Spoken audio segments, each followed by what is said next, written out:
Covering news that matters. Fox 23 News at 5 starts right now.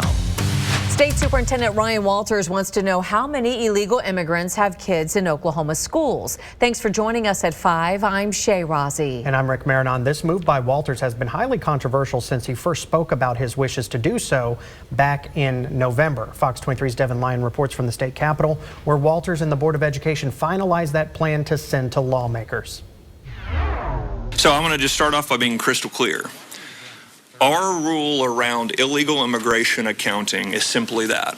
It is to account for how many students of illegal immigrants are in our schools. State Superintendent Ryan Walters and the State Board of Education want to ask parents to prove their own and their child's citizenship or legal immigration status upon enrolling their child into school. It's one of several administrative rules the OSDE approved and sent to the state legislature for further approval. It's also what brought in this crowd of protesters. Those rules were not approved without a hitch. There was back and forth between board members and Walters for clarity on this rule. If the child, if they do mark that they're, not documented here, are they still allowed to attend school and get the same education as everyone else? Correct. There's nothing in this rule that stops, a child from accessing a school, anything like that. This is simply data gathering and information gathering.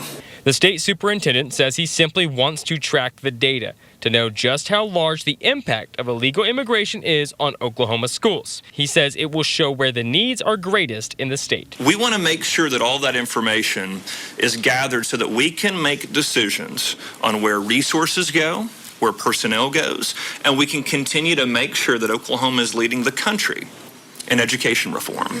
But to do that, you have to have information. He says it's not to initiate raids on schools or deny students their rights to an education, but if ICE, the FBI, or another law enforcement agency ask for the data, he says he would be obligated to provide it. We will make sure that President Trump and his administration have this information, have the information they need. But listen, we want to make sure that every Oklahoma child is put in a position to be successful.